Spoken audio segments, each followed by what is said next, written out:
આપ જોઈ રહ્યા છો ઝી 24 કલાક। હું છું આપની સાથે દીક્ષિતા અને સમાચારોની શરૂઆત કરીશું તે પહેલા જોઈશું મોંઘવારીનો માર।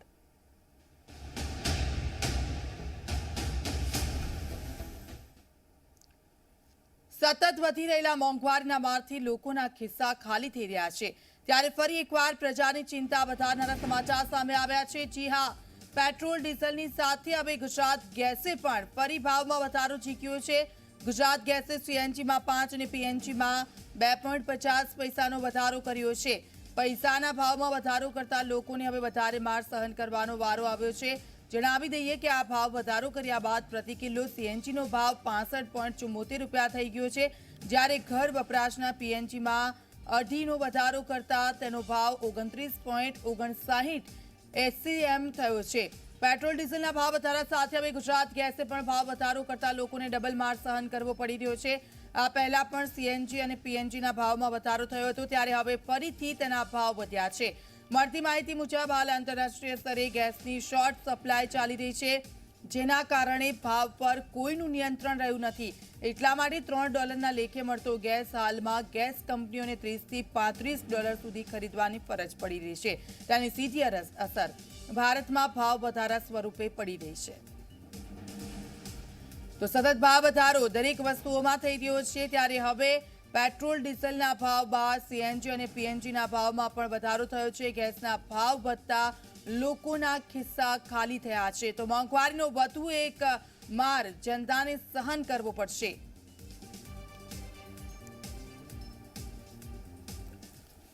મહારાષ્ટ્રના પૂર્વ ગૃહમંત્રી અનિલ દેશમુખની ધરપકડ કરવામાં આવી છે। વસૂલી કેસમાં ઈડીએ અનિલ દેશમુખની ધરપકડ કરી છે। 12 કલાકની પૂછપરછ બાદ ઈડીએ મોટી કાર્યવાહી કરી।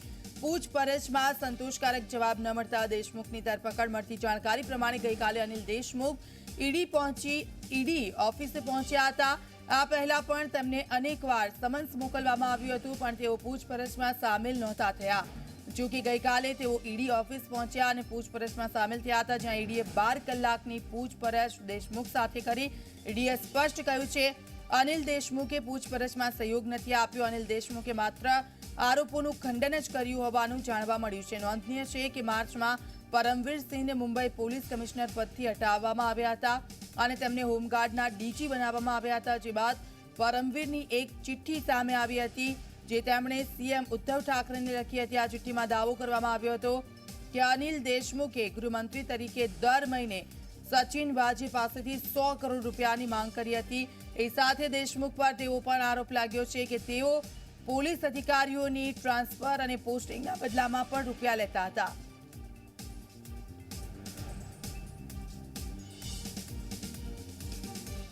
ईडी के अधिकारियों ने जब हमारे घर में छापे मारे, तब मैंने, मेरे परिवार ने, हमारे सभी सहकारियों ने उनको पूरा कोऑपरेट किया।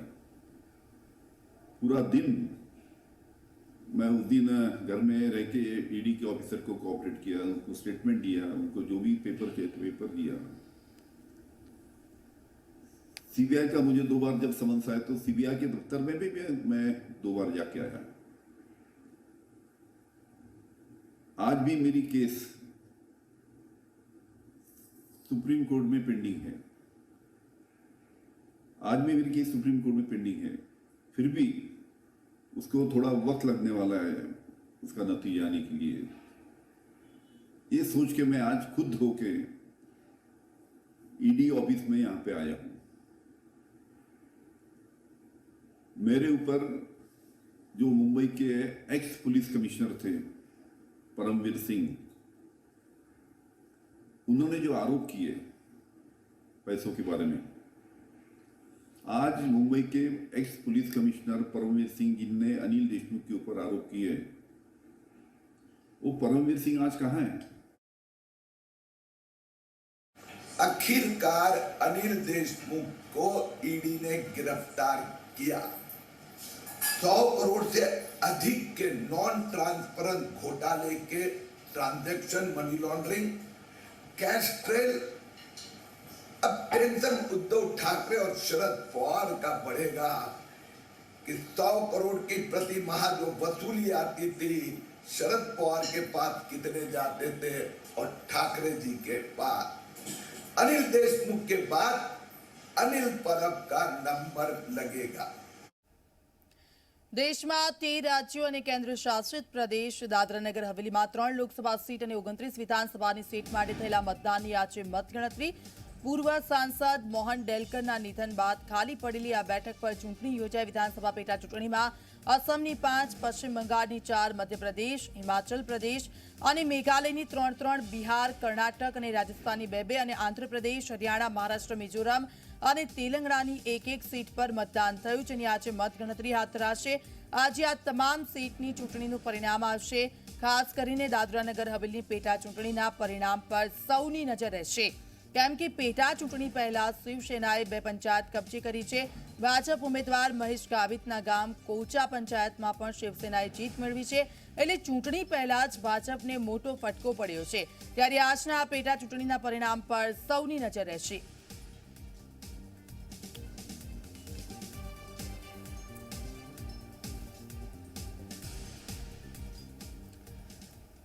અને હવે વાત કરીશું પીએમ મોદીના સંબોધનની।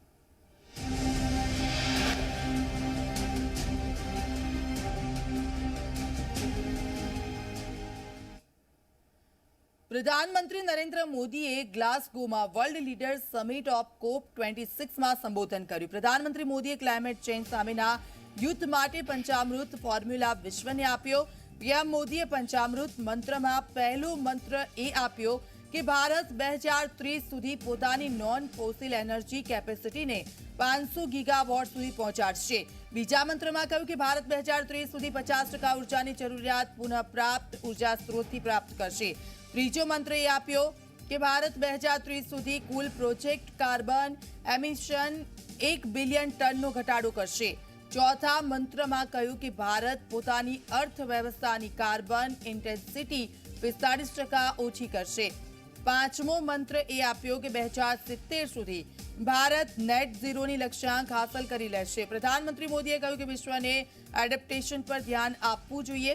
જળવાયુ પરિવર્તન વિશેની ડિબેટમાં એડેપ્ટેશન જેટલું મહત્વ મળવું જોઈએ તેટલું જ મળ્યું નથી।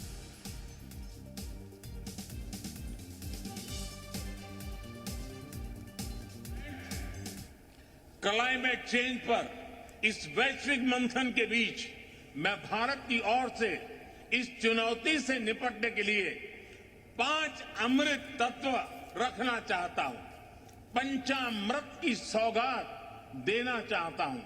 पहला, भारत 2030 तक अपनी नॉन फोसिल एनर्जी कैपेसिटी को 500 गीगावाट तक पहुंचाएगा।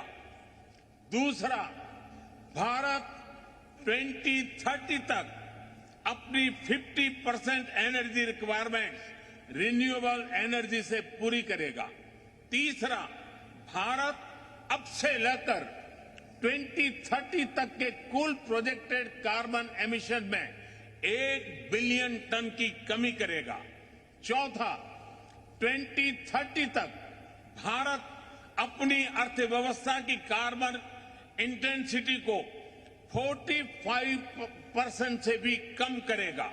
और पांचवा, वर्ष 2070 तक भारत नेट जीरो का लक्ष्य हासिल करेगा। ये पंचामृत क्लाइमेट एक्शन में भारत का एक अभूतपूर्व योगदान होंगे। અને વાત કરીશું ધનતેરસની।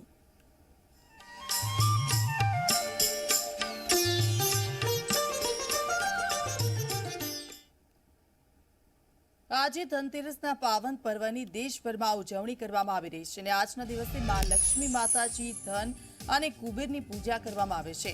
ધનતેરસને ધન્ય તેરસ અથવા તો ધ્યાન તેરસ તરીકે પણ ઓળખવામાં આવે છે। ધનતેરસના દિવસે ખરીદદારીની પરંપરા હોવાથી આજે આખો દિવસ ખરીદી કરી શકાય છે।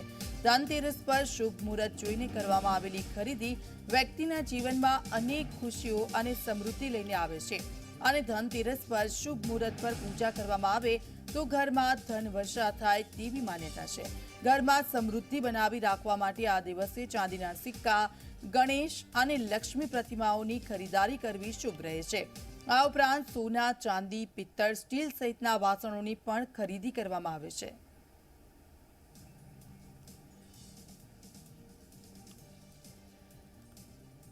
તો લક્ષ્મી મંદિરથી અમારી સાથે અમારા સંવાદદાતા આશકા જાની અમારી સાથે જોડાઈ ગયા છે. આશકા, આજે ધનતેરસ છે, વહેલી સવારે લોકો લક્ષ્મીજીના મંદિરે જાય છે, પૂજા અર્ચના કરતા હોય છે અને સાંજે પૂજા કરતા હોય છે. ત્યારે આપ જ્યાં છો ત્યાં કેવો માહોલ છે, કેટલા લોકો ત્યાં આવી રહ્યા છે અને તે લોકોનું શું કહેવું છે આજના દિવસને લઈને? ચોક્કસથી દીક્ષિતા, આજે ધનતેરસ છે અને આજના દિવસે ભાગ્યલક્ષ્મીની પૂજા થતી હોય છે. ભાગ્યના દ્વાર ખોલવા માટે લક્ષ્મીજીનું પૂજન કરવામાં આવતું હોય છે અને ખાસ કરીને અત્યારે ઈસરો ખાતે આવેલું છે અષ્ટલક્ષ્મી મંદિર છે, ત્યાં અમે છે. ત્યાં તમે જોઈ શકો છો કે શ્રીયંત્રની પૂજા સવારથી જ થઈ રહી છે અને અહીંયા લક્ષ્મીજીના 8 અવતારના દર્શન એક સાથે થઈ શકે છે, જ્યાં આદિલક્ષ્મી, ધાન્યલક્ષ્મી, ધૈર્યલક્ષ્મી, ગજલક્ષ્મી, મહાલક્ષ્મી અને વિદ્યાલક્ષ્મી, સંતાનલક્ષ્મી અને ધનલક્ષ્મી, તમામ જે લક્ષ્મીજીના 8 સ્વરૂપ છે તેના અહીંયા દર્શન થાય છે અને મોટી સંખ્યામાં લોકો સવારથી જ દર્શન કરવા આવતા હોય છે. જોકે આ મંદિરમાં સાંજના સમયે વધારે ભીડ જોવા મળતી હોય છે, કારણ કે ધનતેરસનું સાંજની પૂજાનું વિશેષ મહત્વ હોય છે. જે દર્શનાર્થીઓ અમારી જોડે છે એમની સાથે વાત કરીશું. આજે ધનતેરસ છે અને આજે વિશેષ મહત્વ હોય છે લક્ષ્મી પૂજાનું. શું કહેશો, આપ દર્શન કરવા આવ્યા છો? અમે લોકો શિવાનંદ આશ્રમમાં અષ્ટલક્ષ્મીના પૂજા માટે દર્શન માટે આવ્યા છીએ. દર વર્ષે સરસ પૂજા કરે, શ્રીયંત્રની લક્ષ્મી માની સરસ પૂજા કરાવે છે અને અમે લોકો બહુ ધનલક્ષ્મીનું મહત્વ બહુ જ હોય છે. આપ શું કહેશો, અહીંયા આવ્યા છો સવારથી જ? માં લક્ષ્મી બધાને આશીર્વાદ આપે અને અહીંનું જે માતા લક્ષ્મીનું જે રૂપ છે બહુ અનેરું છે અને શ્રીયંત્રની અમે હર વર્ષે અહીંયા પૂજા કરવા બી આવીએ છીએ અને હર વર્ષે માં અમને ફળ બી એ આપે છે. લક્ષ્મીજીનું આજના દિવસે પૂજનનું એક વિશેષ મહત્વ હોય છે. આજે દરેક ઘરમાં પૂજા થતી હોય છે. શું કહેશો, આપ દર્શન કરવા? આશ્રમમાં લક્ષ્મીજીનું અમદાવાદમાં એક જ મંદિર છે અને ખૂબ એનું મહત્ત્વ છે. અમે રોજ આવીએ છીએ અને એમાં રાતનું મહત્ત્વ મૂક્યું છે. અત્યારે અમે એકદમ કેમ કે વીઆઈપી પૂજા એવી રીતે અમે લોકો પૂજામાં આવ્યા છીએ અને અહીંયા પૂજા કર્યા હતી. અષ્ટલક્ષ્મીનું ખૂબ જ મહત્ત્વ છે અને બસ માતાજી આપણને બધાને ખૂબ સાજા રાખે, કોરોનાથી બચાવે એવી મા લક્ષ્મી માતાની મારી પ્રાર્થના.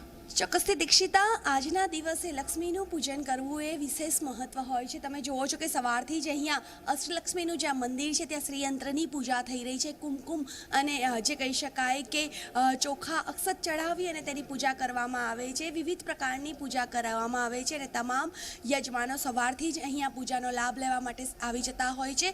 અમદાવાદમાં લક્ષ્મીજીનું આ મંદિર છે ત્યાં લોકોની સવારથી જ ભીડ જોવા મળતી હોય છે અને આજના દિવસે લોકો ખરીદી પણ કરતા હોય છે. સોના, ચાંદી, ઘરેણા, વાહનની ખરીદી શુભ માનવામાં આવે છે. એ જ રીતે લક્ષ્મી પૂજનનું પણ એક વિશેષ મહત્વ જોવા મળી રહ્યું છે. દીક્ષિતા, બિલકુલ આભાર આશકા સમગ્ર વિગત બદલ. તો આજનો દિવસ લોકો માટે ખાસ છે અને મોંઘવારી ચાલી રહી છે, લક્ષ્મીની જરૂર તમામ લોકોને પડતી હોય છે, ત્યારે સાંજે લક્ષ્મી પૂજન ખાસ ધનતેરસના દિવસે કરવામાં આવે છે.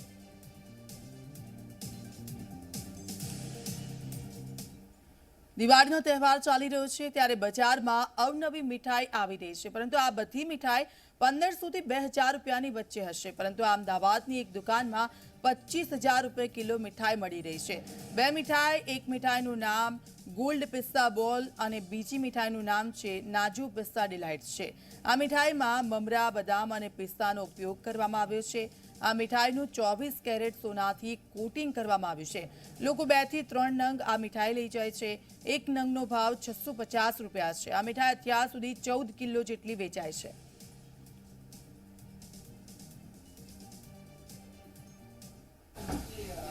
દિવાળી તહેવાર છે પ્રકાશનો અને એકબીજાને ભેટ સોગાદ આપવાનો, અવનવી વાનગીઓ ઘરે બનાવીને તેને ખાવાનો, મીઠાઈ ખાવાનો શોખ દિવાળીના તહેવારમાં પૂરો થતો હોય છે. દિવાળીના તહેવારમાં અવનવી મીઠાઈઓ આપણે ખરીદતા હોઈએ છીએ, પરંતુ આજે એક એવી મીઠાઈ તમને બતાવી રહી છું કે કદાચ તમારી આંખો પોડી થઈ જશે. આ મીઠાઈની પ્રાઇસ સાંભળતા જ તમને એવું લાગશે કે આટલી મોંઘી મીઠાઈ. આ મીઠાઈની કિંમત છે 25,000 રૂપિયાની કિલો મીઠાઈ. ખાસ કરીને આ મીઠાઈ એટલી મોંઘી છે કે તેને સાચવવા, તે બોક્સને સાચવવા એક માણસ આપણે રાખવું પડે. જયભાઈ આપણી સાથે છે, જેમના ત્યાં મીઠાઈ છે અને જેમને આઈડિયા આવ્યો છે. જયભાઈ, આ આઈડિયા ક્યાંથી આવ્યો? પહેલાં તો ये हमारे कस्टमर की डिमांड थी और हर साल हम कुछ ना कुछ नया लाते हैं. इस साल हमने गोल्ड प्लेटेड मिठाई लगाया है जिसकी कीमत 25,000 रुपया है. इसकी विशेषता ये है कि इसके अंदर जो इंग्रेडिएंट यूज़ किए हैं, तो बादाम के अंदर मामरा बादाम यूज़ किया गया है, पिस्ते के अंदर किशोरी पिस्ता यूज़ किया गया है, केसर है, और ऊपर से जो भी आप देख रहे हैं पूरी गोल्ड की फॉइल है, 24 कैरेट गोल्ड की फॉइल है, इसलिए ये इतनी महंगी है। और इसकी डिमांड भी हमने जितना सोचा था उससे काफ़ी ज़्यादा है। जी सर, जिस तरह से बात करें 2 वैरायटीज़ में अवेलेबल है, कौन सी 2 वैरायटीज़ है, इसमें क्या नाम रखा है इसका? एक गोल्डन पिस्ता पर्ल है, दूसरी जो नोजा पिस्ता डिलाइट है। जो गोल्डन पिस्ता बॉल है उसके अंदर मामरा बादाम की लॉन्च है, ऊपर से पिस्ते की लॉन्च है, केसर है बादाम की लॉन्च के अंदर, और गोल्डन बरक लगी हुई है। एंड जो नोजा पिस्टेचियो डिलाइट है उसके अंदर आप देख रहे हैं ऊपर जो ये नोजा एक ड्राई फ्रूट होता है जो काफ़ी 8,000 रुपये किलो सिर्फ नोजा आता है, वो उसका मिठाई बनाई है, और नीचे पिस्ते की लॉन्च है, और ऊपर से गोल्ड बरक दिख ही रही है। सर, कस्टमर की डिमांड तो होगी, आपने बताया तभी जाके आपने इतनी महंगी मिठाई बनाई है। किस तरह की खरीदारी इस मिठाई की हो रही है? पर पीस कितने में पड़ेगा हमको? नियर अबाउट 500 के आसपास एक पीस है। कस्टमर कैसे खरीद रहे हैं? कस्टमर, हर एक कस्टमर का किसी न किसी को ऐसा कुछ खास देना होता है जिसको वो उस खास कस्टमर के लिए वो यहाँ से खरीदी करता है, तो इसके लिए 6 पीस 8 पीस 10 पीस इस तरह से ये खरीदी हो रही है। इसकी कोई बहुत ज़्यादा एक आदमी 5-10 किलो नहीं ले जाता है, लेकिन हर आदमी का कोई ना कोई खास होता है, उसके लिए ज़रूर ले जा रहा है। તો ચોક્કસથી જોયું કે આ જે મિઠાઈ છે ગોલ્ડન પિસ્તા બોલ અને તે બંનેની જે પ્રાઇસ છે 25,000 પ્રતિ કિલોનો ભાવ છે, આ એટલી મોંઘી છે કે મેં કીધું એમ એક વ્યક્તિ તમારે રાખવો પડે તેનું બોક્સ સાચવવા માટે, પરંતુ કોઈ નજીકના કોઈ ખાસ વ્યક્તિને ભેટ આપવા માટે લોકો 1 થી 2 નંગ લઈ જઈ રહ્યા છે। આ કસ્ટમરની ડિમાન્ડને ધ્યાનમાં રાખીને મિઠાઈ તૈયાર કરવામાં આવી છે। કેમેરામેન શૈલેષ સાથે આશકા જાની, ઝી મીડિયા, અમદાવાદ। વડોદરા અમદાવાદ હાઈવે પર અકસ્માતમાં એકનું મોત થયું છે। આઈસર ટ્રકની સાથે બીજી ટ્રક અથડાતા અકસ્માત થયો છે। આઈસર ટ્રકના ડ્રાઈવરનું ઘટના સ્થળે મોત થયું। અકસ્માતના કારણે હાઈવે પર 1 કિલોમીટર લાંબુ ટ્રાફિક જામ સર્જાયો। ડ્રાઈવરની ડેડ બોડી હોસ્પિટલ લઈ જવામાં આવી છે। તો અકસ્માતની આ ઘટના સામે આવી। આઈસર ટ્રકના ડ્રાઈવરનું ઘટના સ્થળે મોત થયું। અકસ્માતના કારણે હાઈવે પર 1 કિલોમીટર લાંબી ટ્રાફિક જામ જોવા મળ્યો।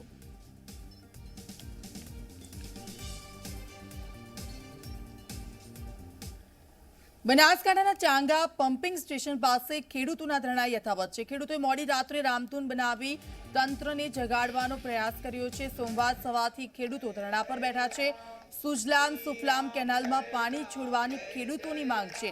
પાણી ન મળતા ખેડૂતોના પાકને થઈ રહી છે અસર। સુજલામ સુફલામ કેનાલમાં પાણી ન છોડતા ખેડૂતોની બગડી રહી છે રવિ સિઝન। દિયોદર, કાંકરેજ, ડીસા, થરાદ અને લાખણી તાલુકામાંથી પસાર થતી સુજલામ સુફલામ કેનાલમાં પાણી ન છોડતા ખેડૂતોની બગડી રહી છે રવિ સિઝન। જ્યાં સુધી સુજલામ સુફલામ કેનાલમાં પાણી નહીં છોડાય ત્યાં સુધી ધરણા કાર્યક્રમ યથાવત રાખવા ખેડૂતો મક્કમ છે।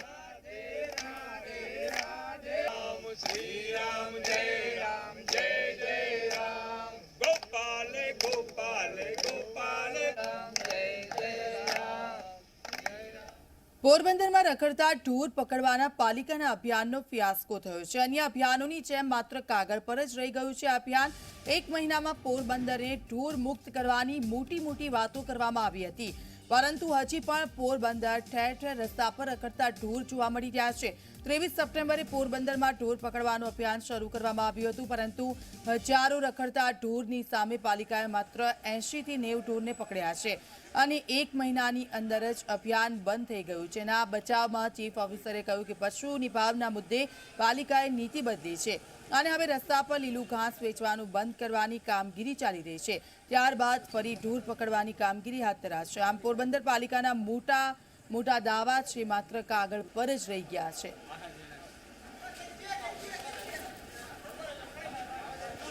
નગરપાલિકાએ ઢોર પકડવાની કામગીરી પોરબંદર છાયન વિસ્તારમાં શરૂ કરી હતી અને ઘણા દિવસો સુધી આ કામગીરી કરીને ઘણા બધા ઢોર જાહેર સ્થળોથી પકડાયા હતા, પરંતુ નિભાવણી જે મુદ્દો છે તે જોતાં અત્યારે નગરપાલિકાએ પોતાની સ્ટ્રેટેજી ચેન્જ કરી છે અને ગામમાં જે જાહેર સ્થળો છે, જે મુખ્ય રસ્તાઓ છે, ત્યાં જે લીલું વેચાય છે તે જો દૂર કરવામાં આવે તો ઢોરની સમસ્યા આપોઆપ મુખ્ય રસ્તાઓથી તો દૂર થઈ જશે। જે મુખ્ય માર્ગો છે ત્યાંથી લીલું વેચવાનું બંધ થાય, પહેલાં એમની પ્રાયોરિટી અમારી એ છે અને ઢોર પકડવાની ઝુંબેશ પેરેલલ પછી ફરીથી અમે શરૂ કરશું. જે રખડા ઢોરની સમસ્યા છે એ એક માસ કે 2 માસ કે 3 માસ કરતાં અમારો એવો પ્રયત્ન છે કે આ કાયમી માટે આ સમસ્યા આવે અને જે શહેરી વિસ્તાર છે એમાં ઢોર દેખાય જ નહીં, પકડવા પડે એના કરતાં તે જે તે વિસ્તારમાં આપણને જોવા જ ના મળે તેવું અમારું આયોજન છે. અત્યારે જે ઢોર પકડાયા છે એમાં કોઈ માલિક હજુ સામે એવી રીતે આવ્યા નથી. અહીંયા અમારે છે ને મહિના દિવસ પહેલાં નગરપાલિકા અને પોલીસે સંયુક્તમાં જે ખૂટિયા પકડવા અને ઢોર પકડવાની ઝુંબેશ લીધી હતી એ બહુ સારી હતી અને લોકોને ફાયદો થાય એવો હતો. કોઈને લાગે નહીં, કોઈને એક્સિડન્ટ ન થાય. પણ આમાં છેલ્લા 1.5 મહિનાથી પાછું એની પોઝિશન એટલી આવી છે કે ખૂટિયાઓ બાંધે છે એટલે માણસને તો ઠીક પણ ઢોરને પણ એટલું નુકસાન થાય. વાહનો એમને પડ્યા હોય ભાંગી તૂટી જાય છે. એટલે ફરીથી આ વસ્તુ ચાલુ કરે એવું અમે બધાની માગણી છે. અમદાવાદની વીએસ હોસ્પિટલ ગરીબ દર્દીઓ માટે આશીર્વાદ રૂપ બની છે. વીએસ હોસ્પિટલમાં ફરી દર્દીઓની લાંબી કતાર જોવા મળશે. વીએસ હોસ્પિટલમાં સુપર સ્પેશિયાલિટી ઓપીડી શરૂ કરાય. ઓક્સિજન ટેન્કનું પણ મેયરે લોકાર્પણ કર્યું છે.